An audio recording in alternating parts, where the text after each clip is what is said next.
likiungana na mazao mengine ya kiuchumi ya kimkakati mkoa wa Dodoma, zao la tufaa. Sababu zake tumeshazisema sana, lakini niseme tu leo sababu ya kiuchumi. Mojawapo kubwa, mazao mengi yanayolimwa Dodoma yanavunwa. Ukienda kwenye zabibu inavunwa mwezi wa 3 kidogo, na mwezi wa 8 na wa 9 ndio nyingi. Ukienda kwenye mtama unavunwa mwezi wa 5 na wa 6. Ukienda kwenye alizeti inavunwa mwezi wa 6 na wa 7. Kwa hiyo mazao mengi yanavunwa msimu huo, na tunafahamu kuwa wakulima wanategemea hela ambayo wanaipata ile, yani ukivuna alizeti mara moja ndio aiweke ile fedha hadi mwaka kesho tena ndio aje apate kipato kingine atakapovuna.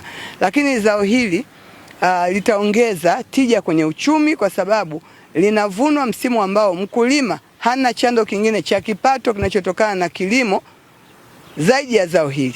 Zao hili mmeona leo linavunwa ni mwezi wa 12. Linaanza kuvunwa mwezi wa 11, mwezi wa 12, mwezi wa kwanza na mwezi wa pili. Wakati huo kwa mkoa wa Dodoma mazao mengine yote hakuna zao ambalo linazalishwa.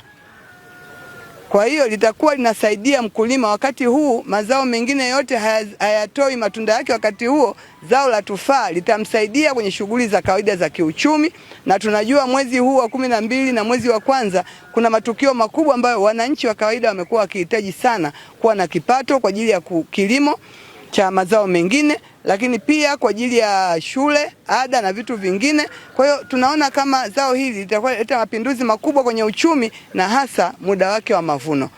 Kama ambavyo tumeambiwa kwa linastawi Dodoma, na mimi niendelee kuhamasisha wana Dodoma wapande tufaa. Lakini kabla ya kupanda wasiliana na afisa kilimo, kwa sababu sio kila variety au aina ya tufaa inastawi Dodoma. Dodoma kwa utafiti ulioonyeshwa ziko aina 3 maalum ndizo zinastawi kutokana na hali ya hewa ya Dodoma. Kwa usije ukanunua popote ukajikuta unapanda zao ambao tufaa ambao inastawi kwenye baridi na maeneo mengine. Pamoja na shauku, lakini tufuate maelekezo ya maafisa kilimo, na nisisitize sio kwamba ukipanda tufaa ni kama tu mti mwingine, ukiupanda ukiuacha utanyauka. Ni mti ambao mwaka wa kwanza unahitaji kutunzwa kwa umakini mkubwa, wa pili, mwaka wa 3 wanasema unaweza kustahimili ukame kwa muda mrefu, na ndio maana tumesema Dodoma ni mahali pake.